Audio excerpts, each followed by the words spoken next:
Do we have too much government? We need to put people ahead of corporate profits. This system is so lopsided. This threat is a real threat to democracy. And I think that's really important. That's something we haven't been doing in this country for a long time. Where do you start? What do you do? How do you do it? Access to Democracy is sponsored by Thomson Reuters, providing legal professionals with the intelligence, technology, and human expertise they need to find trusted answers. Products include Westlaw, Practical Law, and Firm Central legal practice management software for small law firms. Thomson Reuters, the answer company. Online at thomsonreuters.com. Access to Democracy is made possible in part by a donation from Firefly Credit Union. Firefly is the new name of U.S. Federal Credit Union, which has proudly served the financial needs of the Greater Twin Cities community since 1925. At Firefly, we guide our members forward and give them the power to chase dreams by delivering the financial solutions they need to get ahead. From checking accounts to mortgages, we'll light the way. We are Firefly Credit Union, and this is Life Illuminated. And Dr. Charles Crutchfield of award-winning Crutchfield Dermatology in Eagan, acknowledged as one of the nation's best physicians. A Minnesota native who trained at the Mayo Clinic, Dr. Crutchfield personally treats all patients and states that experience counts and quality matters. Crutchfield Dermatology. Look good, feel great, with beautiful skin.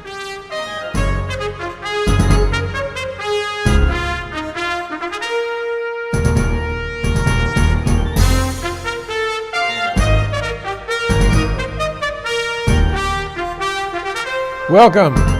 Access to Democracy returns. Alan Miller hosting, and we have a return guest, although it's been about 3 years since Deb Taylor was last with us, working for 8 years with the senior community, and there is a new innovation for seniors that's really very interesting and certainly very helpful, called the Reimagine Aging Institute.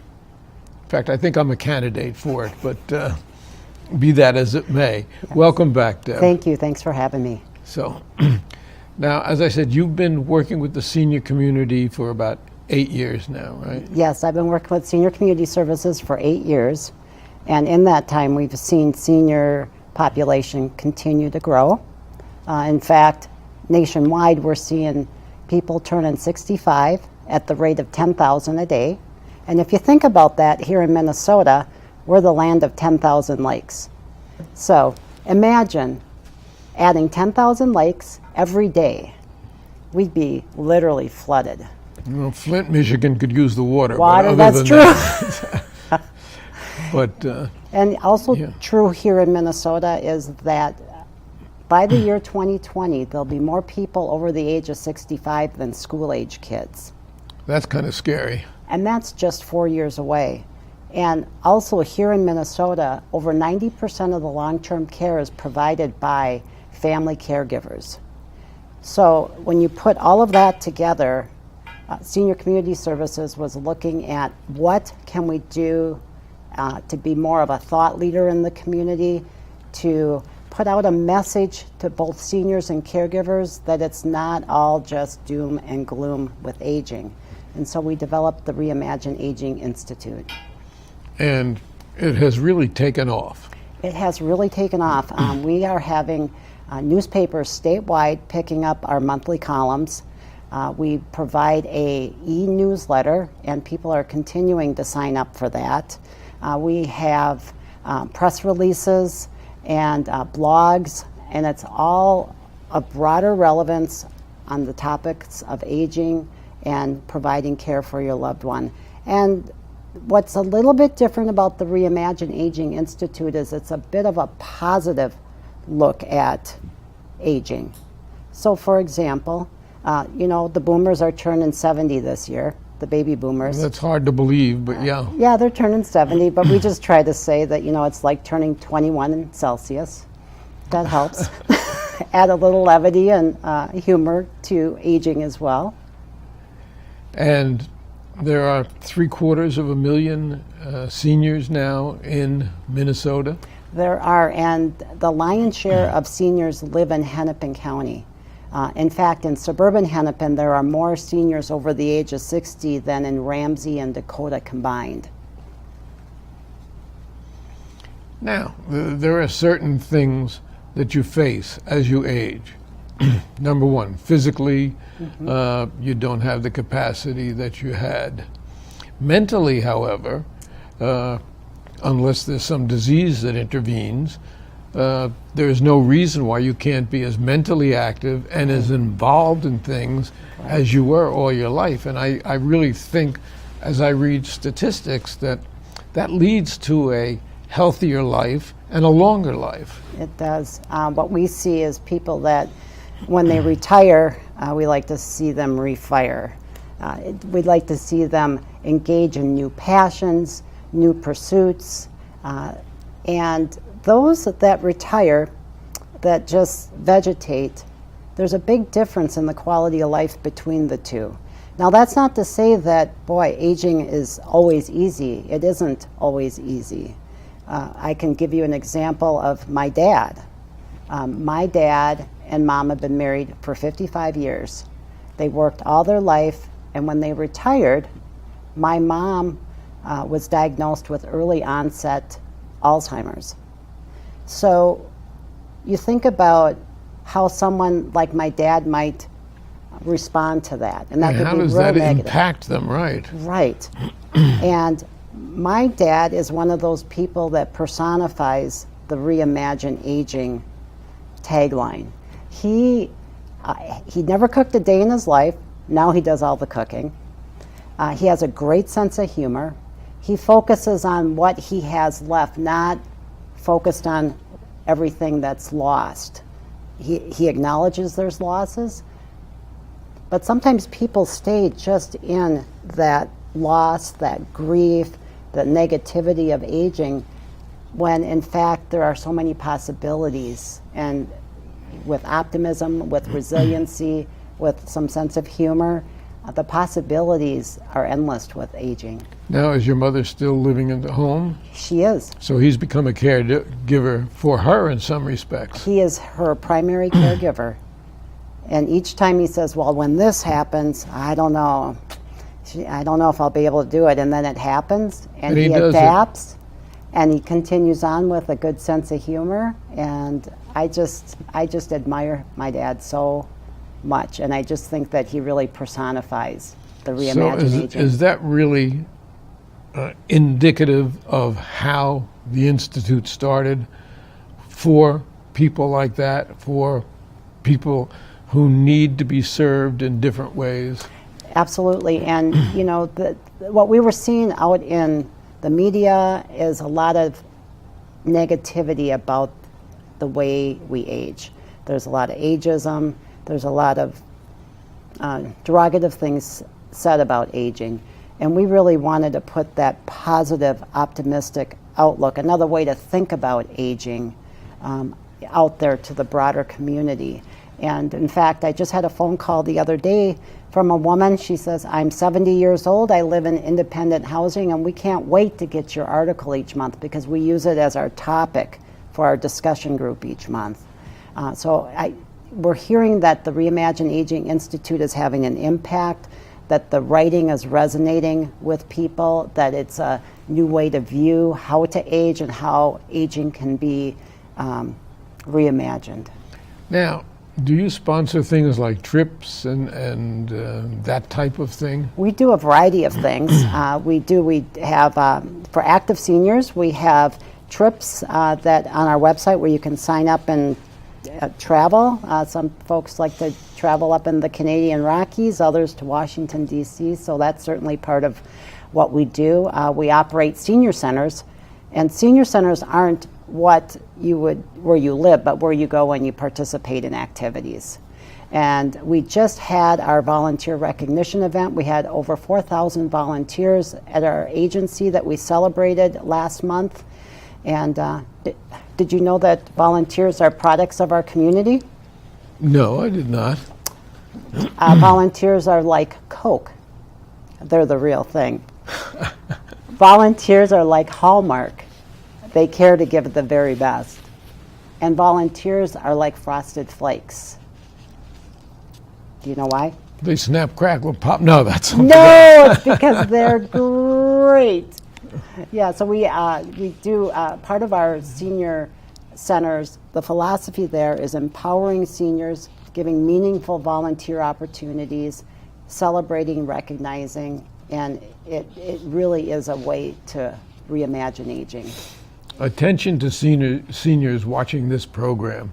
One of the things we have thrived on is volunteers working the operation of cameras and audio and graphics and everything else. So if there are any seniors who are interested in a latter-day career in television, please get in touch with Deb, get in touch with me, and we would be happy to have you on board, to train you, and to have a good time. Yeah. Some of the other programs that we offer at Senior Community Services too include Medicare health insurance counseling. So if you've ever had to navigate the Medicare maze, trying to figure out what your Medicare supplement is, what your Medicare Part D plan would be best, we have 15 different sites where we do one-on-one counseling there, and that's provided free to people to help them navigate the best choices for themselves. We also have the home program, which stands for household and outside maintenance for elderly. In addition to helping people stay in their homes with the home program, that's homemaking, interior exterior painting, handy person work, lawn mowing, snow removal, spring and fall yard cleanup. We do in-home health and safety assessments, friendly visitors. It's one of the things that is named statewide when they do a gap analysis, one of the number one services that help seniors remain in their home. And so there have been a lot of... Which most seniors would like to do. 9 out of 10 prefer to stay in their own home. And there's a lot of chore services like the home program that are dissolving and going out of business in the state because they're unable to sustain their programs. So we've written a business plan on our program, and we're sharing it statewide with other chore providers to help and share what we know to help make others sustainable as well. Now, where does the funding come from for the senior community, for the Institute? So the funding comes from, we're very diversified. Some of it's on fee for service. Some of it's provided on a sliding fee scale based on income. We do have partnerships with the local community, with the local cities. We have a relationship with Hennepin County, with the Department of Human Services. We also have a relationship with funders, grant funders, corporate and private, United Way, and generous donations from individuals as well. You get any federal money?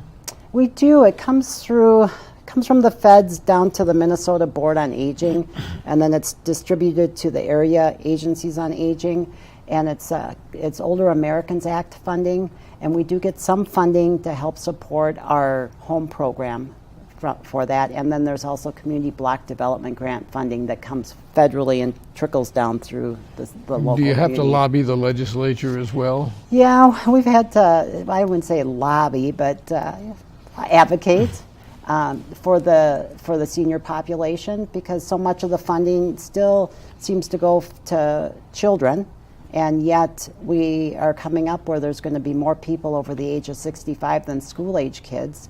And so communities need to be a community for all, and funding needs to be for all. And so part of that's just educating the public officials on that topic. And the politicians should remember that while the children need it, children don't vote. That's But correct. seniors overwhelmingly do vote. Right. And they really can be the power that changes things, et cetera, in the legislature. They And, can be. You know, typically we have a legislature represented by the two parties this Yep. year, and they have done nothing but fight. Yep.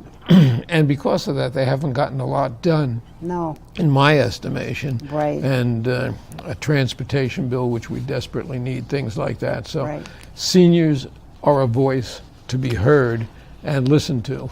And they're a voice in transportation as well, because there's been a lot of changes with transportation, and now seniors that want to take public transit, it's not as friendly as it used to be, and everybody's lumped in the same category. And with seniors, there needs to be some accommodations with that, and legislators need to pay attention to that. They certainly do. And let's remind them once again, That's right. there's a power out there that can control whether you're in office next year or not. And that's senior power. That's right. And Right, and even some of the cities that we work with, some of them are very forward-thinking. They see what's happening in their communities. They believe in being a community for all, and they provide funding for senior services to help people age in place, to help keep the neighborhoods, connected, and keep seniors where they want to be, which is in their own homes. and safe. And safe. Yes. One of the other things that's a value add to the cities with the home program is that we help keep the housing stock up for the cities as well. So that's a positive. But there are some cities that don't do that, and it's really beyond me why they don't. Because there's a city I have in mind in particular that I had talked to the city administrator, and she said, "Oh, we don't have any issues with seniors here. We don't even, that's just not a focus for us." Well, that's somebody who has blinders on. Blinders, because 30% of their population in their city is over the age of 60. Well, here we are in a presidential year, Yes. and we have, at the moment, really 3 senior citizens running for president. Right. Trump and Clinton are both 69, if I'm not mistaken. Right. And Bernie is a very energetic 74. Right. Yeah. It's really what is possible. What is possible to reimagine aging. We've got people in their 70s or near 70s running for president. Absolutely. Now, when you speak of, and you did in our initial writings back and forth, Yeah. the gray tsunami, I Right. take it you're talking about the seniors and what they present to the state Yep. in terms of force, in terms of energy, in terms of experience, That's correct. and also in terms of problems sometimes. Right. In fact, when we put the article out with the name The Gray Tsunami, we did get some pushback from some of our readers that said, the Reimagine Aging Institute is about being positive. It's about, looking at aging as a positive, from a positive lens. And the Gray Tsunami is viewed like a natural disaster. And so there was pushback on using that term. But That's interesting. we meant that more as a positive. But they're paying attention then. But they're paying attention.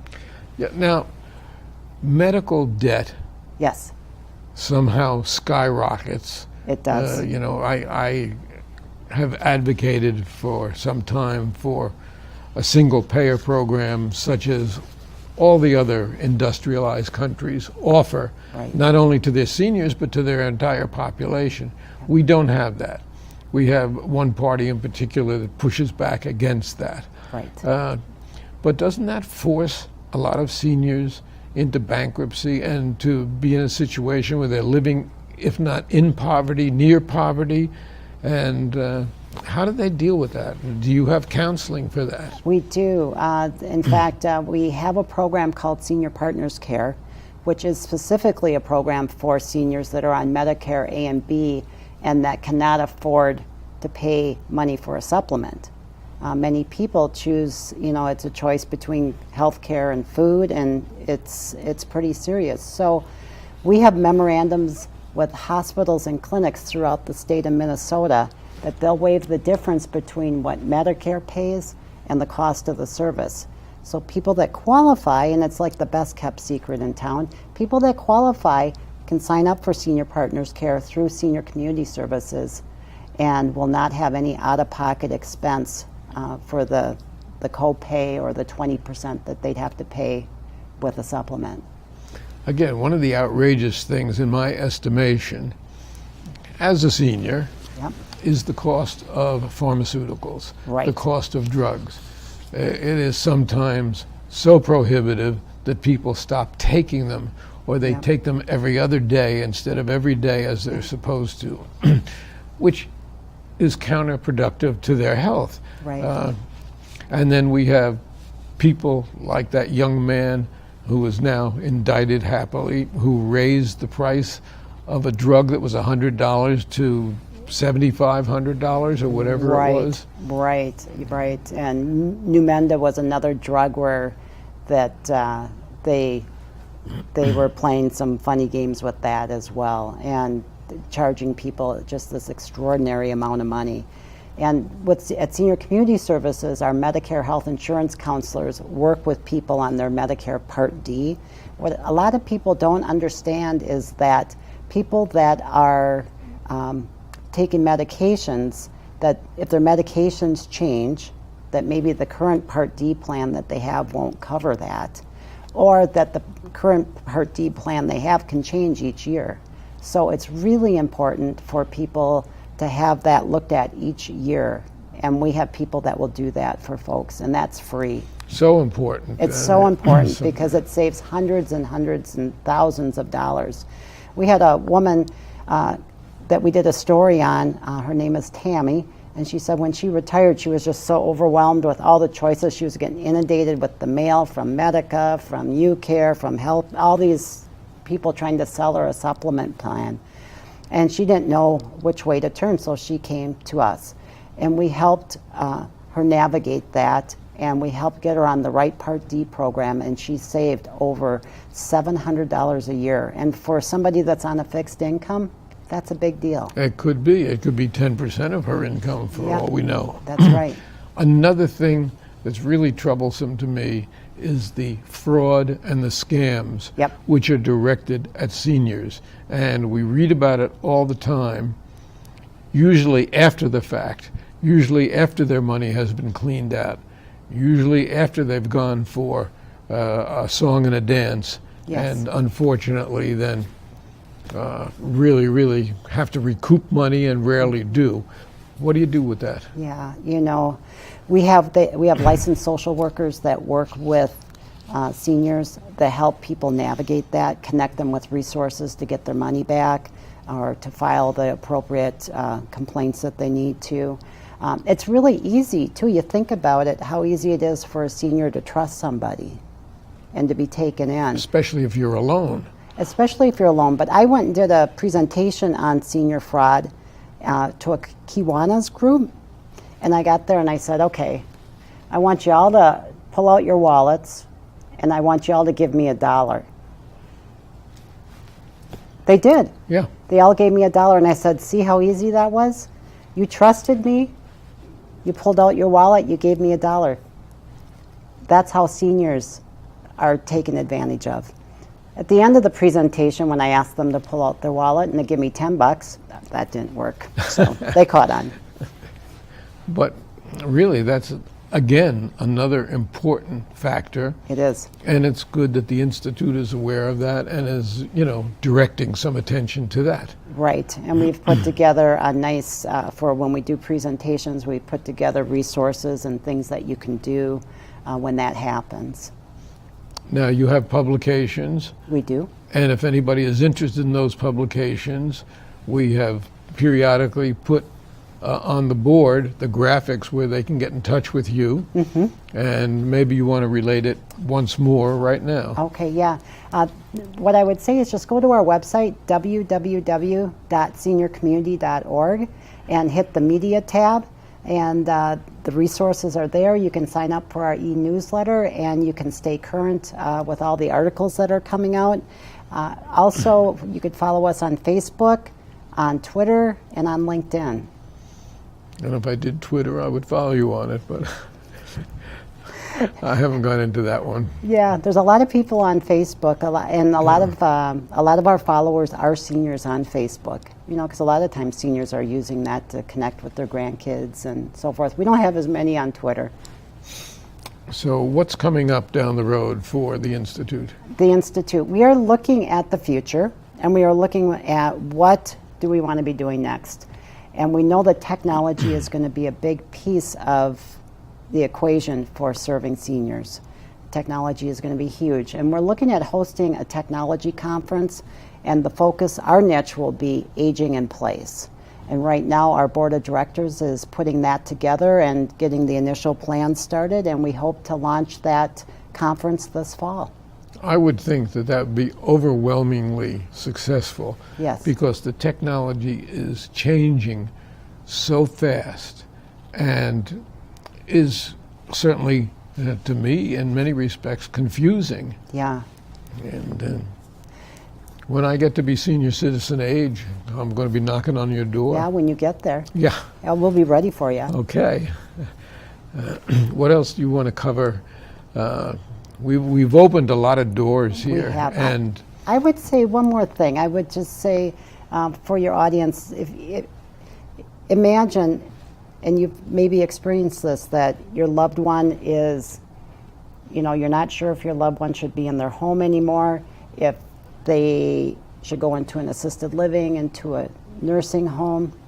We have resources. You can call us. We have licensed social workers that will help you navigate that. We'll do a complete assessment on your loved one to see if it is safe for her or him to stay in their home.